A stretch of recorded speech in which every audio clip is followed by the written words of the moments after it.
Hey, everybody. Once again, I'm Dale Perryman from TradeDiff.com, and we've got several of our option traders here. We're covering some things every week. This week, we'll be covering another couple trades. Last week, we covered selling naked puts and selling naked puts as a bullish trade, and selling naked calls as a bearish trade. So Jamal had some questions here, and we're kind of waiting as OJ trickles in. So Jamal, what do you got? So my question is not related to what we learned, but kind of what with the contest. I noticed that the reigning duck, it's Juice Ball, his account, he was taking pretty aggressive trades. So in order for the purpose of the contest, are we allowed to kind of tweak off of what we're learning? Feel free to tweak off our learning. OJ, yeah, he actually put some trades on before we had kind of some parameters built. And so I talked to him the day after OJ, and he kind of scaled some of those positions down. Okay. Now, feel free, even though we're kind of just ramping up now. And hi, OJ, can you hear us? Yeah, I sure can. Can you guys hear me? Yeah. OJ, better known as Johnny Juiceball, or OJ, or Johnny Wynn, or just like Greg goes by Allison. So yeah, gone. A lot of all these people that go by many names. I think I fixed it. So yeah, Jamal, feel free. I mean, as long as I would prefer that you like Greg was putting on initially some calendars or some spreads, and I said, hey, slow down, cowboy. You know, we'll get to that, and we'll kind of just gradually get on. But this is going to last, at least 60 days. And so pace yourself. Just because like contracts that are closing sooner may pay more than if we do have November contracts like 45 days out. Yeah, I can suggest to you kind of my preferred playing style. I guess as long as you're staying within, I don't want anybody just, betting it all on black or, just buying long calls or long puts. The purpose of the contest is really to learn, and not as much about kind of winning. And we hoped to set it at small enough that didn't kind of consume people. So you stay with that premise and keep your eye on the goal, which is really to prepare you for the real battle that you'll have with your real accounts. Gotcha.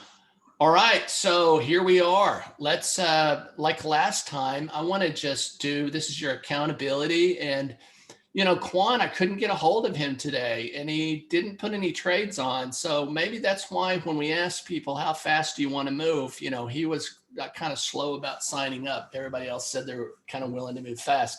I'll circle back, but OJ, maybe Quan took a Benadryl and he just slept through it. You think? Could that happen? It's possible. I would probably say it's impossible, but I know it's happened at least once, right? Yeah. Okay. That might happen again. All right. And for those of you who don't know, that's kind of an insider joke because that's what happened to OJ last meeting. So let me hear from you kind of what have you learned or what are you doing since we last met? No, I've just been reading a lot of different opinions on different strategies. Looking at, I guess I'm a little bit more opposite with you. I like playing the technical side, but I'm kind of combining the technical side with some of these option strategies. And I like to play earnings. I like to play the run up on earnings. And that's why I've kind of morphed with what I'm doing this week on the earning portfolio or on the portfolio contest. Are you aware of how theta impacts what are you doing around earnings? Well, so like for some of the companies, I know that the popular companies, there's usually a run up whether or not I don't actually play the earnings day because I think it's too volatile for me. Okay. I like playing the run up to the earnings. So you're playing a bullish move up, but not through earnings. Yeah, and then the ones that I'm bearish on, I'm taking a kind of I'll put the bearish I'll I'll sell the bearish or sell the calls on the bearish ones, Okay. on the ones that I think will go down after earnings. What I would ask that you do is just kind of follow along about strategies that we're learning and try to use those strategies to accomplish kind of your directional objectives as we go.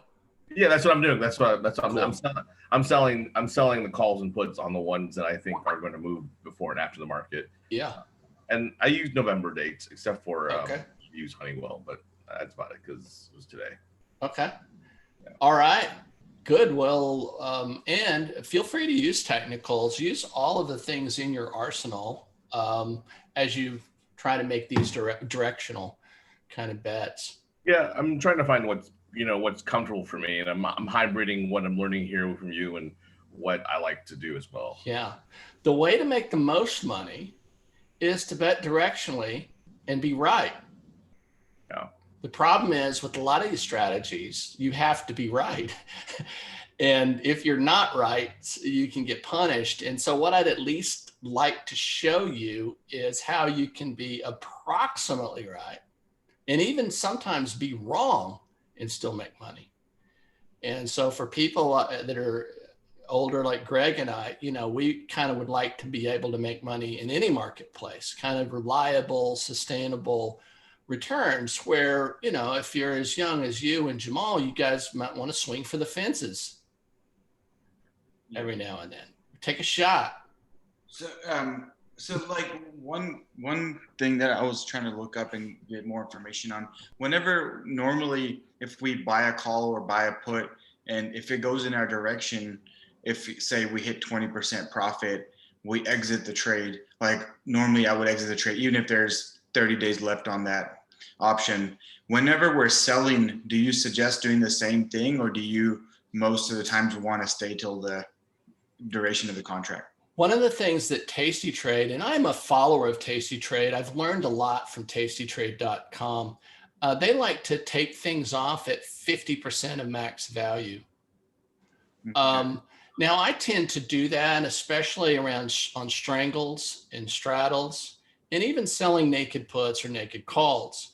The one time I choose not to do that is if I'm setting up a longer term bullish or bearish strategies on poor man's covered calls or poor man's covered puts. I'll just put those on, milk them till close to expiration, and then at some point I'll roll it to the next month for another credit. Today I'll be covering those two strategies. So by the end of today, you'll know what those two strategies are. So for me, I don't tend to take those off at 50% of max value. But the reason they advocate that is to lower your variance. Since several of you are poker players, I know OJ and Jamal, you're both. So you know that pot limit Omaha, you can have a greater variance than if you're playing Hold'em. Yes. Right? Because it's more of a drawing game. Lots of people in, everybody's on a draw. And so the way to lower your variance in trading is to take things off at 50% of max value or at 21 days, which is kind of what Tasty Trade would advocate, whichever comes first. Okay. But the exception to that rule for me is poor man's covered calls or poor man's covered puts. So in a 45-day trade, you want to get out by 21 days. That's kind of what they like to do. I don't follow that to a T. In fact, I don't really measure the 21 days, but I do monitor the 50% of max value, mainly because I like to put a lot of strangles on. And if I have a ton of strangles on and the market moves big in one direction or another, I can get hurt. So I'm always liking to take those jokers off so I have fewer strangles on.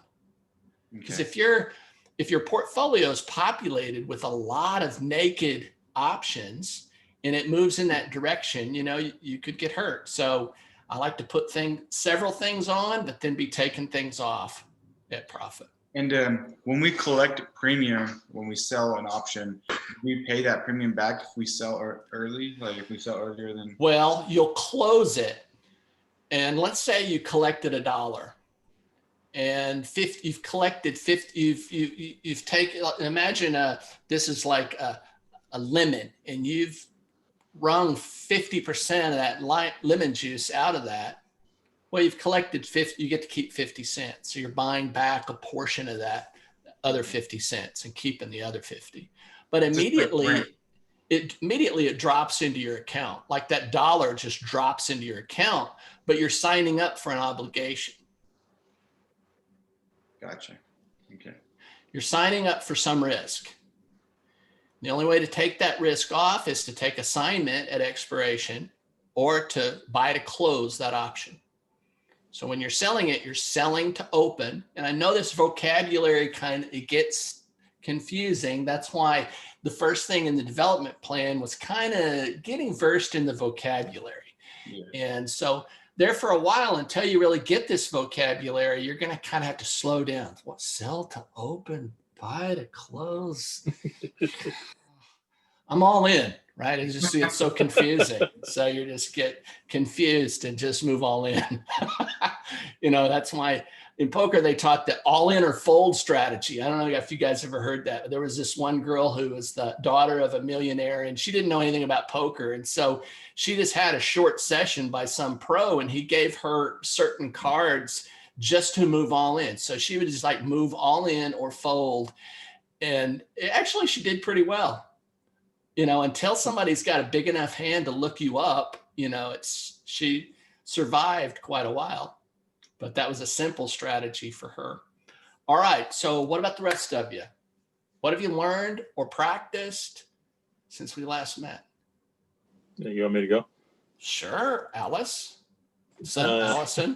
I got rid of that name. You should see it. Is it gone? Is it gone? Well, formerly known as Allison.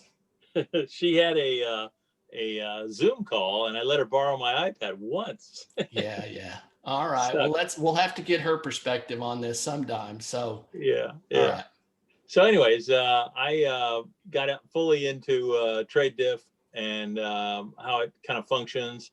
I even chatted with Mike a little bit to understand certain things it does and doesn't do, and put on the trades, albeit late. Had some medical stuff early in the week, and that cleared out. So you keep that ticker working. Yeah, man. God, I can't go without it. So I actually placed trades, probably not the wisest choice, on stuff I already own. And so I figured, I've got these charted out. I know them well.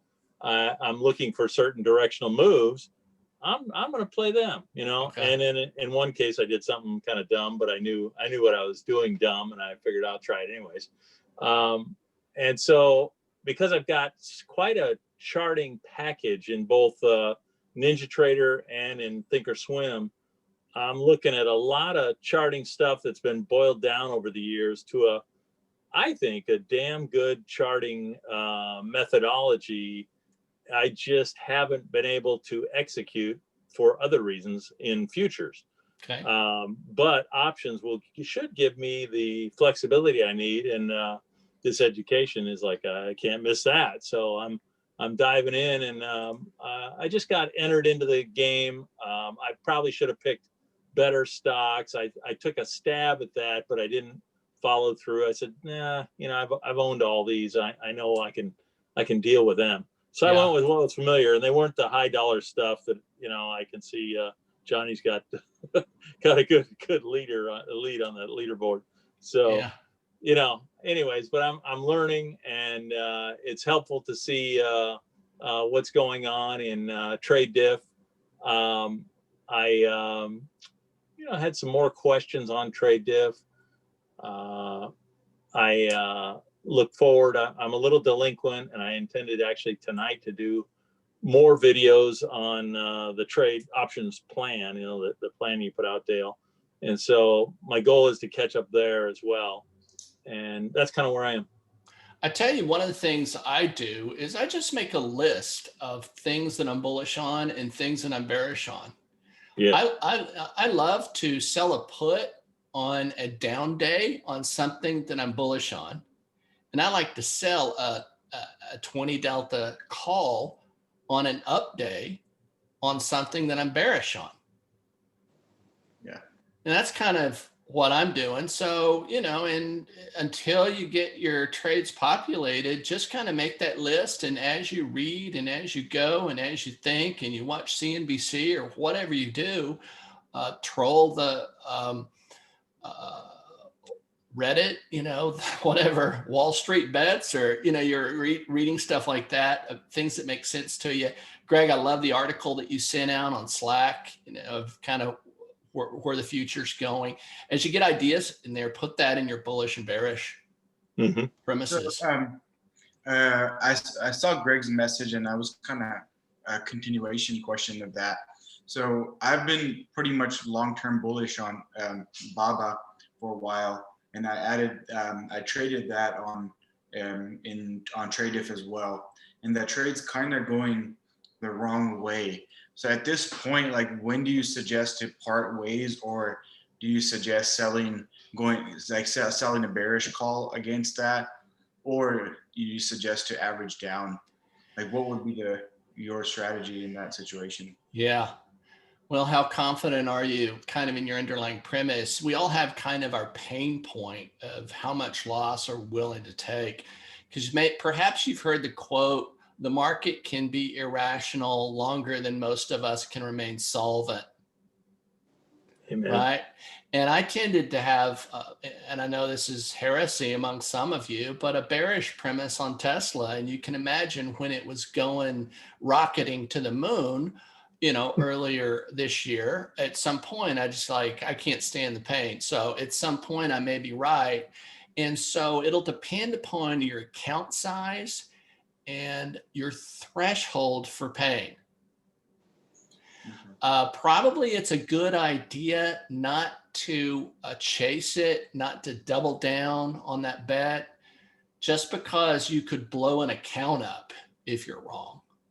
So just kind of have some rules about how much you put in any one underlying and what your threshold for pain is. I don't think there's a magic number there, because as all of us know, there's some people who've hung it out and been successful. Sometimes it feels like, have you ever heard of rodeo poker? They put a poker table in the middle of the rodeo arena, and the clown releases the bull. I love it. And the cowboy that remains seated the longest wins. But you risk getting the horn. So to me, that's what I felt like at some point when you see the market moving against you in a strong way. You really feel, if I can remain calm, cool, and collected and seated, but you're measuring that against the risk of getting the horn. But Dale, isn't that similar to, you sell options because of the obvious percentages, and it makes more sense to sell options. Well, in terms of trading, it would seem to make more sense trading options going for the income component. For me, it seems like a no-brainer. It's like, man, I want to go for income. Sure. And income is only protected income is only in a few specific trades. And so that's why I'm zooming in as fast as I can to get there. Yeah. And Jamal, so what you would do is, if you wanted to own the stock anyway, as long as you don't sell too many puts, you're always keeping into the account the possibility that if it goes down far enough, you may own it. So you want to have enough capital to take part of that, because if you're actually selling puts and it gets put to you, pardon the pun, you wanted to own it anyway. And you're actually getting it for a discount if you add up all of the premium you've sold along the way before it finally gets put to you. So if you're selling 20 Delta puts and you say there's a 20% chance, 12 months in a year, 20% of that would say 2 point something months of that, it's going to hit your put price. And then you got an option. You either take possession of the long stock or you close it, possibly at a loss. Okay. So you would never sell another contract on the opposite. That's not a good strategy. You would turn, would I never sell, and I rarely say never, but would you ever sell another call? So you're really turning a naked put into a strangle. So now you've shifted gears from being bullish to being neutral. Okay. I can't say never, but if my premise changed from being, for some reason, I can't imagine why all of a sudden you'd say, oh, I was all bullish and now all of a sudden I'm changing my mind and I'm neutral. But that's what you'd be doing, is if you turn around and you sell a call against it, you're turning that naked put into a strangle. Okay. So I can't say that I would never do that. I can't think of an example of where I have. Okay. Actually, I have a quick question for Jamal. Okay. I mean, if you have a stop win, Jamal, at 20%, why don't you have a stop loss? Yeah. No, I do that. In normal basis, like whenever I take trades, my maximum loss, I have a dollar amount. So I'll take that. And if it doesn't work that way, I get out of it. But I wanted to know, like in these strategies, what is an alternate way that deals with loss or whatever what works for you guys? I wanted to see if there's any other option out there that I don't know of. And the thing is, you want to live to play tomorrow. So you don't want anything to be able to take you out of the game. So one way of not having anything take you out of the game is to sell is to only trade maybe, depending upon volatility, maybe 50% of your account value. So if you had an account value of $50,000, you might only trade 25,000 of it.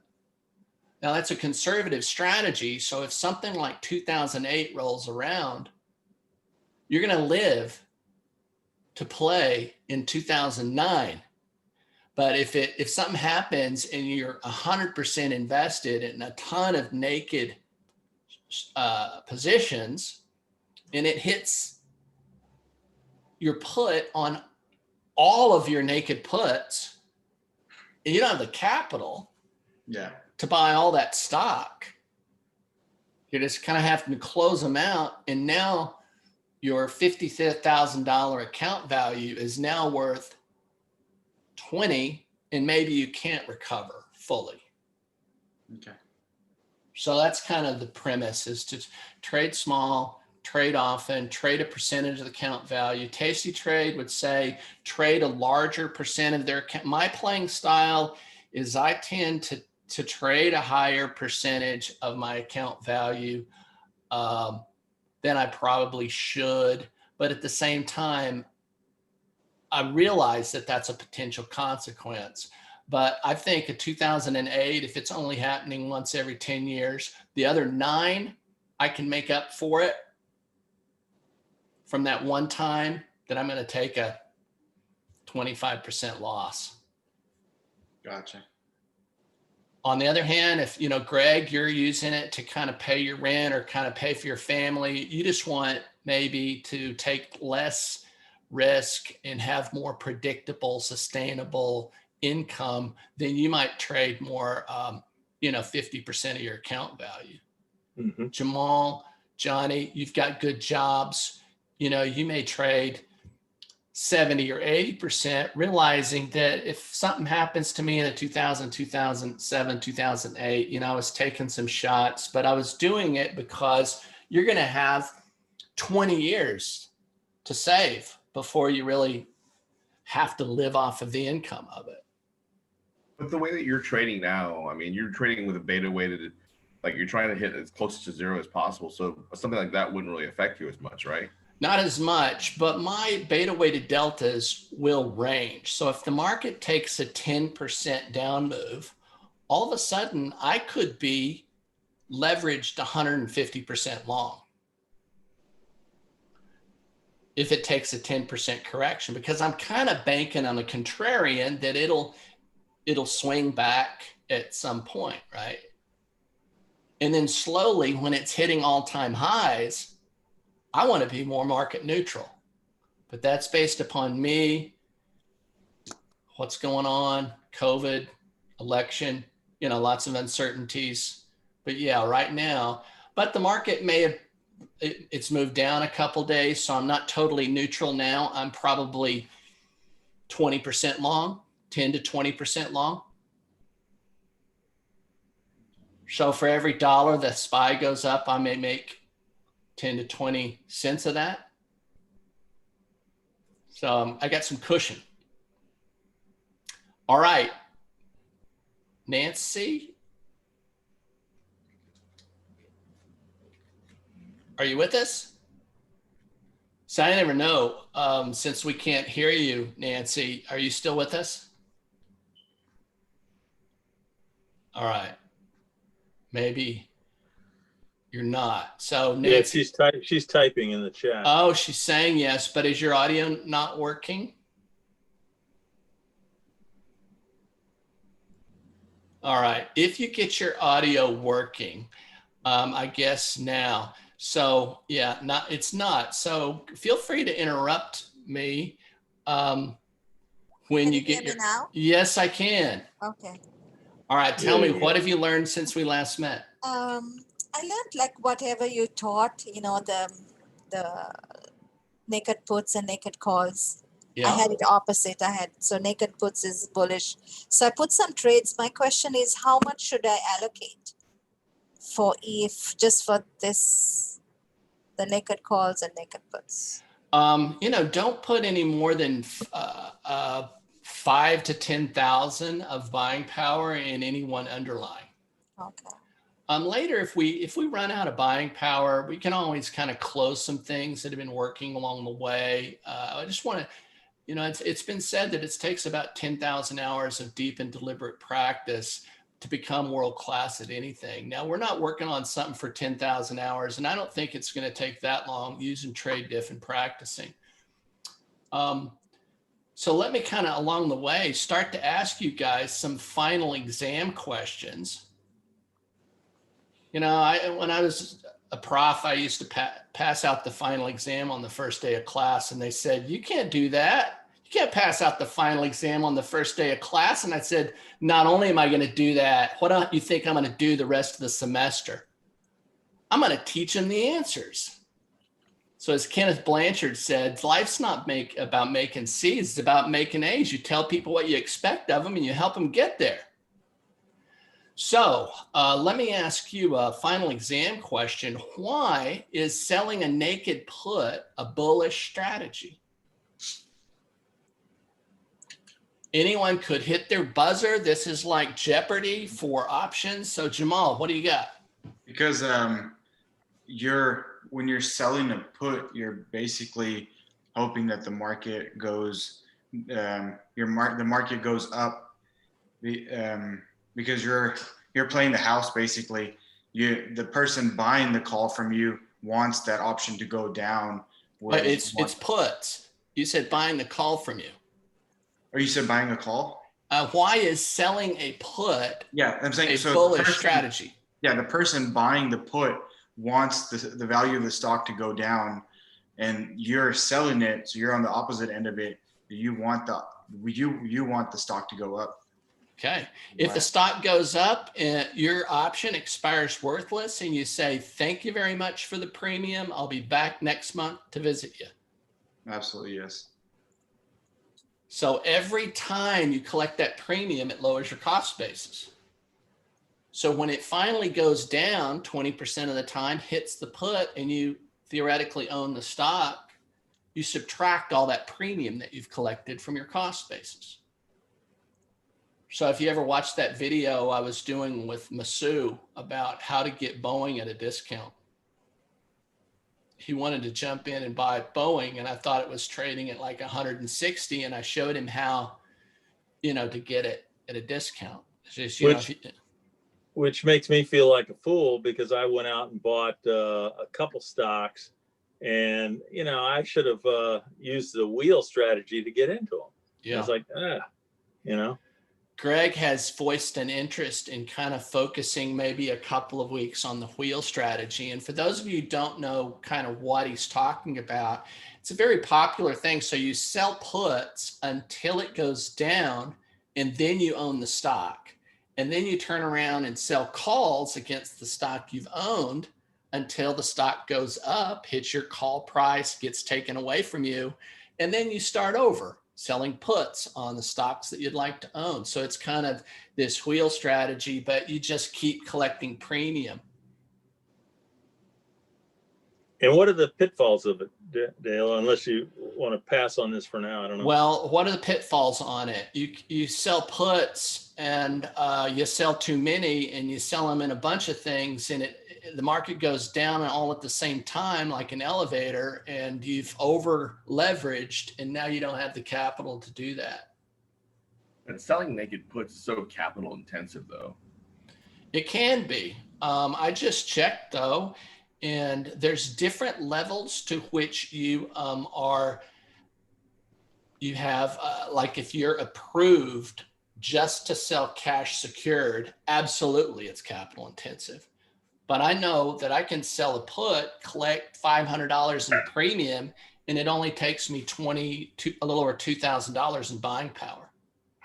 It may be the level of approval that you have for leverage and options in your account. Because I know in an IRA, it has to be cash secured. So that takes a ton of buying power. But it doesn't in my other accounts because I have the highest level of selling naked options with margin, and they just account maybe 20% of the cash value for the margin that you're taking. Do you know anybody that's ever had them come after you've lost a boatload by going in too thick? What happens? They'll make a call. And they'll say, I've had a few calls. One of them, I don't know if you guys heard, and I want to budget our time so we can kind of get out of here at 5. I know Jamal has to hit the road. But do you remember when I believe it was oil futures were actually trading negative? Yes. It has never happened in the history of mankind, but all of a sudden, the cost to carry, it went down, and all of a sudden their margin requirements shot up. So I got a call and I said, regardless, you got to close this position. And I closed it at a loss. The next day I would have recovered that loss. So I kind of felt it was my stock trading bad beat story. But, the golden rule, he who has the gold makes the rules. And your broker is trying to control the risk that they have. And in high volatile times, they may change that. So it takes more buying power and there's been other times where they've done that for Tesla or something, just because, things got so crazy. They were like, they upped the buying power for some underlying that was just going nuts. So it does happen. So my brother's with E-Trade. I usually use Fidelity more often than you think it's Swim, but I guess he got a letter this week that his margin requirements went up. So I guess they're anticipating a high volatile market leading up to the election. Volatility also. So as volatility goes up, the VIX is something that I monitor daily. It's kind of like the perception of fear in the overall market.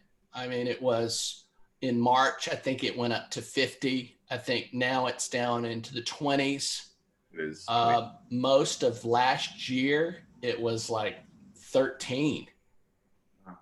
So, but the consequence of it is when VIX is high, when fear is high, we get paid more for selling options because the perception of risk is higher. So if you look at that option premium I used to be able to go far enough out where I could buy something for a nickel, and it's just holding premium a lot now. So, those same things that I buy for a nickel are costing me 15 and 20 cents when I'm trading SPX now. Remember, I used to go, OJ saw me trade SPX one time, and I'd go out 50 points wide and it'd be a nickel, 50 points wide buying that wing. Yeah. Now it's like 15 or 20 cents. I think that there's more perception of risk to the downside and premiums higher than it used to be. I want to be sure that I get you guys out of here by 5. Jamal's hitting. So I'm going to do a shared screen now and show you guys some things. So kind of here's the agenda that we were following, kind of what have you learned since we last met. You know, the plan that I posted is your development plan. So keep looking at that. Every week we'll learn a couple new strategies, and our accountability plan is this: once a week, kind of tell me what you've done. Also on Slack, kind of continue posting your questions, articles there. So I wanted to, the 2 trades that I want, last week we covered selling naked puts as a bullish strategy and selling naked calls as a bearish strategy. This week, I want to cover 2 of my favorite strategies, poor man's covered calls and poor man's covered puts. And those are 2 of my favorite spreads to use. Poor man's covered calls is a bullish strategy, and poor man's covered puts is a bearish strategy. So in a nutshell, and then later we'll cover like strangles and straddles and covered calls and iron condors. So here's what a poor man's covered call is, and it's a bullish strategy. And it uses options to replace the long stock. It has been called that the long option is a synthetic replacement. It uses less capital. So let's say you've got a $25,000 account. There's no way if you're selling covered calls that you could get even 1 underlying or 2 underlyings, but you're able to get more diversification because I could maybe have 5 underlyings by doing poor man's covered calls and poor man's covered puts. So it uses less capital, allows more diversification in smaller accounts. And so now the strategy of what is the strategy of a poor man's covered call? So in the beginning, I'm going to teach you guys a very specific way, but as you learn this way, you can feel free to deviate slightly from it. It's kind of like blackjack. You kind of learn a strategy, or poker, you learn a strategy. Feel free to deviate from it, but without any knowledge, here's a structure. Buy the 70 delta option further out in time. So right now, if I was doing that in Apple, I'd be buying personally the January. If I have a long-term bullish premise in Apple, which I have for a number of years, it's one of my favorite technology stocks, I would buy the 70 delta call option. And then I would, in January, and I would sell the 20 to 30 delta option in November. So that's an example of putting on a poor man's covered call. The advantage is it takes advantage of bullish moves while giving you positive theta. And I know many of you guys love to take shots, and I like to take shots too, but I like to do it in a way that gives me positive theta rather than negative theta, because positive theta is like swimming with the current. Negative theta is like swimming against the current. You're forcing, it's kind of like being the gambler rather than the casino. So that's poor man's covered calls. Questions about poor man's covered calls? It sounds like if it goes against you, it could really hurt you. Say that again. That if it goes against you with the high delta, that could really hurt you. If it goes against you with the high delta, it could really hurt you. Now, I'm going to make an argument that if it goes against you with a low delta, it could really hurt you. And the reason being, you got a 70% chance that it's not going to go lower than your 70 delta. If you're buying a low delta and it goes lower, you lose the entire premium that you paid for it. No, I understand that. I mean, I guess what's going on here is that you're selling the 2030 delta. Are you selling the put or the call version? This is a call. Poor man's covered calls. The operative word here is call. Okay. You didn't talk about the underlying though, did you? I gave you one example of Apple, but later I'll give you a demonstration of both of these. Oh, okay. I thought you were talking about some leap being the underlying. A leap could be the underlying. I mean, theoretically, you could buy it all the way out to 2021.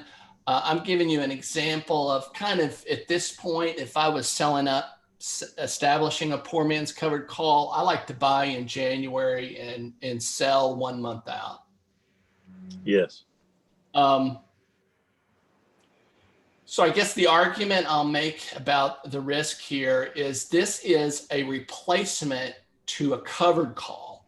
If you bought a covered call, what do you think the delta would be of the stock? Of owning stock? It's 1 to 1 or 1. 100. Yeah.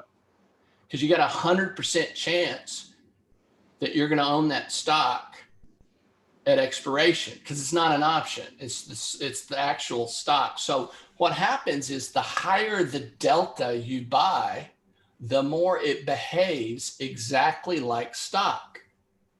I got you. I see. I understand that. I was thinking the 20 and 30 delta was a put and not a call. Okay. So you're thinking of puts. Yeah. I think I thought you were using one of each, but I understand now better.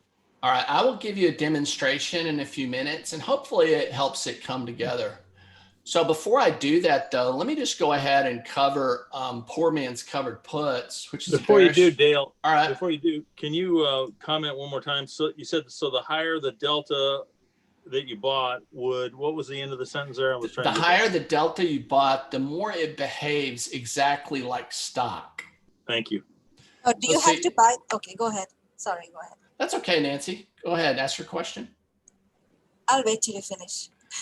So, yeah. So stock itself would be 100 delta. 90 would be like a 90% chance that it won't go below that strike.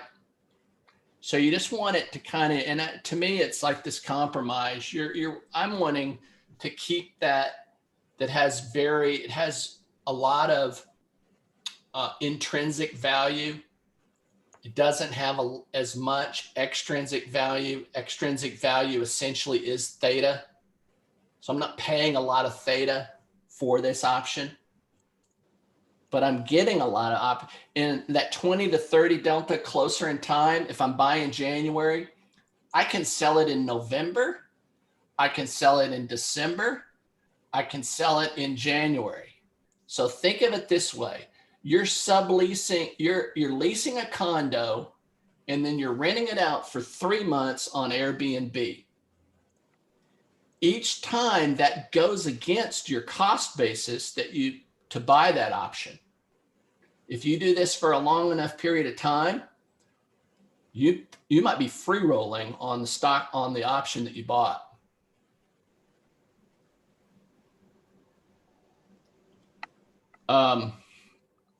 And for you poker players, you know a free roll is good. Poor man's covered puts. Nancy, you had a question though. Yeah. Do you have to buy the stock, or can you get rid of it before? You're not buying the stock. You're buying, in this case, the 70 delta option. But later on, like, do you have to buy the stock? Do you have to buy the stock? No. No. Okay. You don't have to buy the stock. You're just trading this 70 delta option is like a stock replacement. So you have to get out before expiration. So otherwise they'll assign stock to you. Yeah. Okay. So you don't want to keep this through expiration. But later I'll show you an example. We'll play out some different scenarios based upon what it happens. But yeah, I would, when it gets down to, let's say I bought the January in Apple and I sell the November, and then before the November expires, I roll it to December, collect some more credit. And then when December is expiring, I'll roll it to December, collecting more credit. So I've collected 3 credits along the way. And now in January, before both of them expire, I close the trade, hopefully at a profit.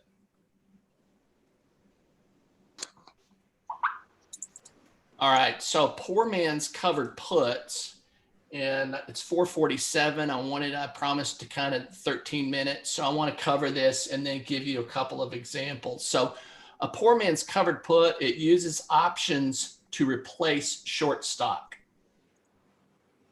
That will use less capital than if you actually had shorts in your portfolio.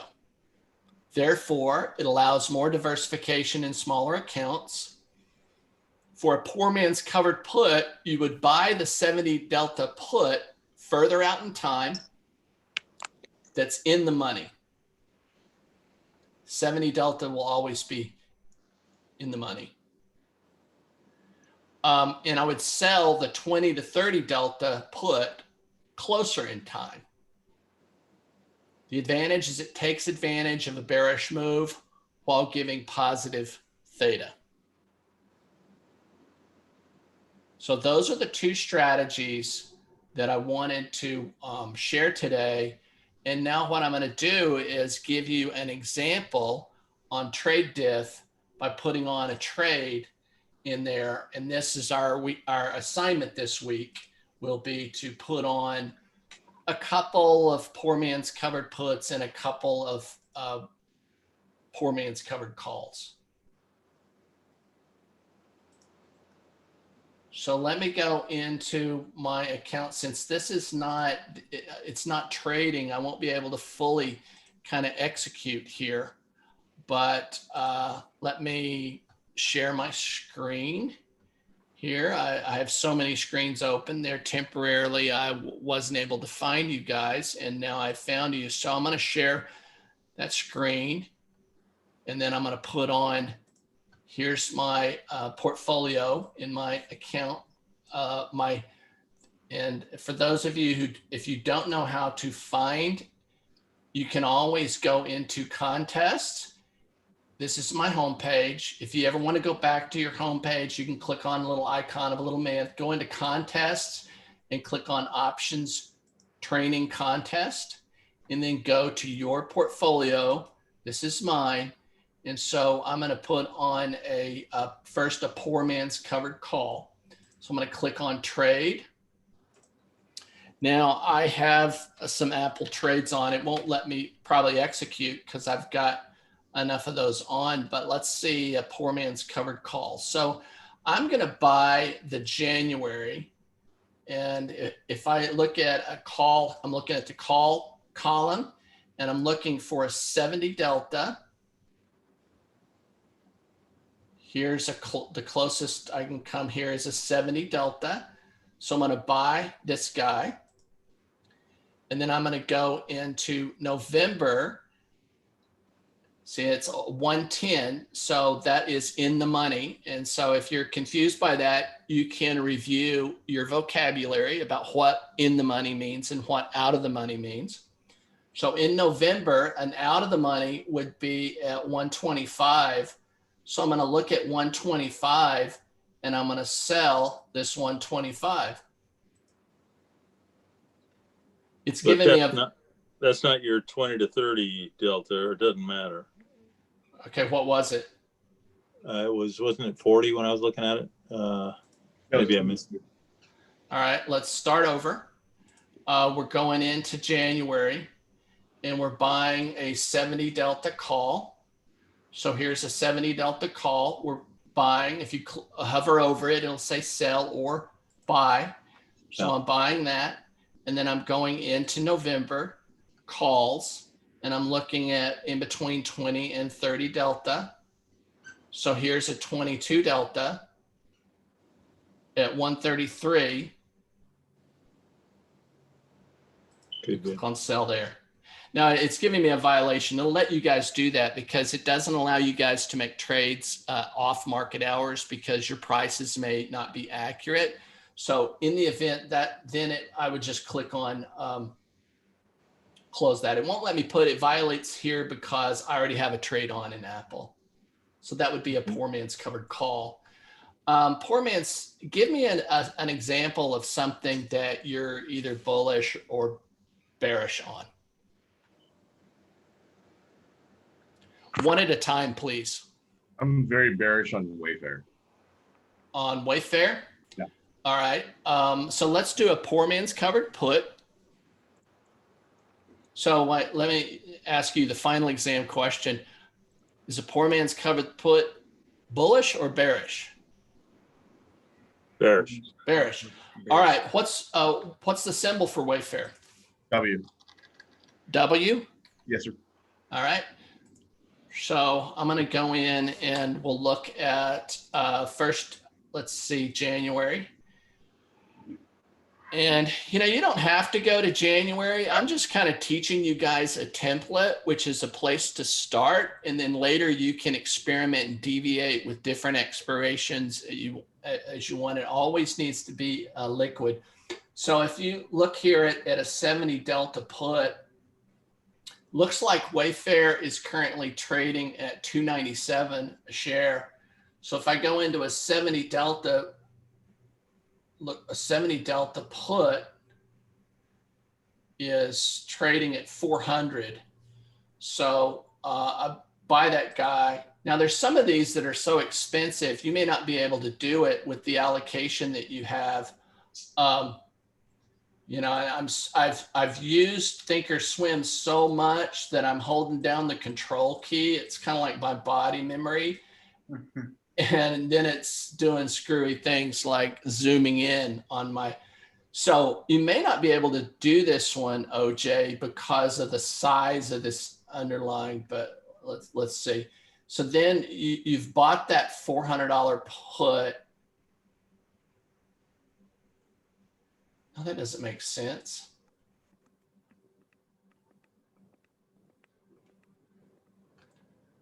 $70 delta in January.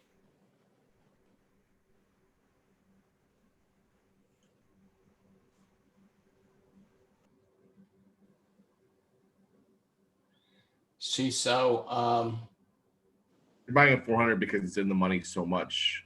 The 20 should be out of the money in November. Okay, so you're buying here, and then in November, I did it again. I am zooming every time there.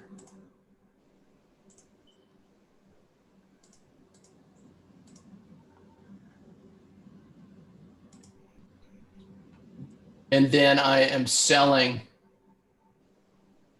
the November put, the 20 delta, 20 to 30. Is at 250. So here's 26, sell. And that takes a margin of 94.75. So that would be that trade. Buying the 390 and selling the 260. So that trade would cost, I guess, around $13,000. It's using 9,400 in buying power. Well, plus your 5,000, right? Or no?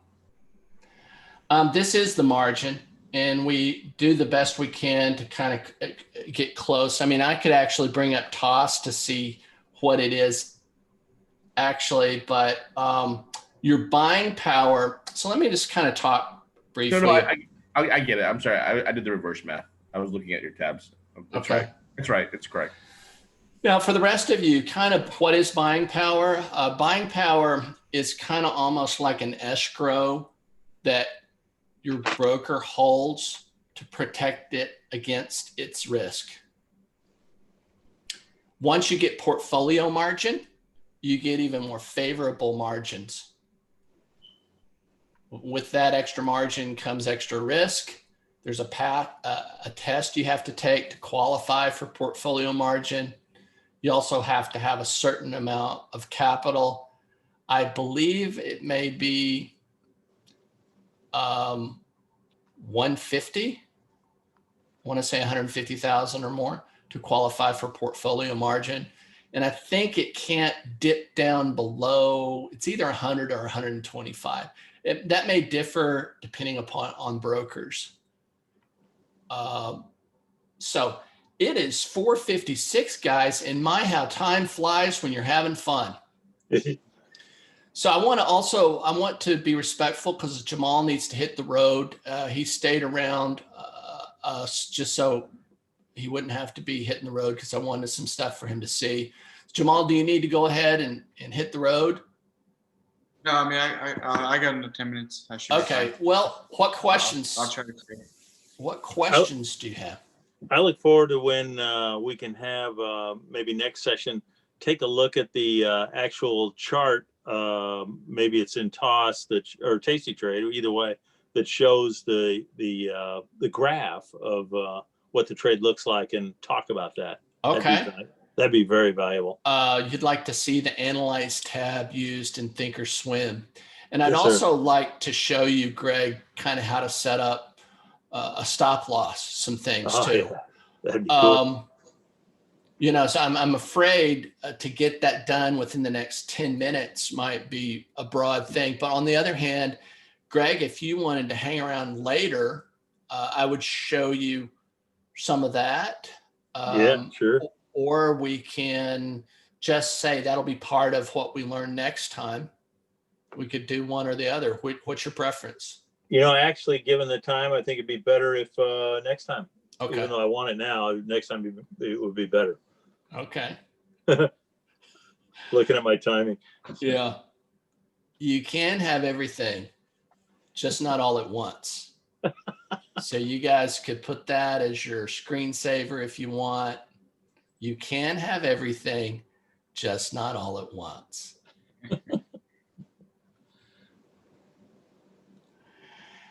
Yeah, I always say, you know, I like coconut cream pie, but I wouldn't eat a whole one at one sitting. One All bite right. at a time. What other questions do you guys have? All right. I usually at this point in the day, especially with 2 minutes left to our 5 minutes stop time, is meaning that's all I got. But I'll be available every day. You guys come on Slack, ask your stuff, practice the things. I'll be kind of going in and inspecting your work and looking at some stuff along the way. And we'll hit you up in Slack if I see anything. But right now we've said it. So I think you can't violate the rules. So don't be afraid that you'll accidentally, you know, violate something. I think Mike's got everything programmed. So I won't say it's impossible.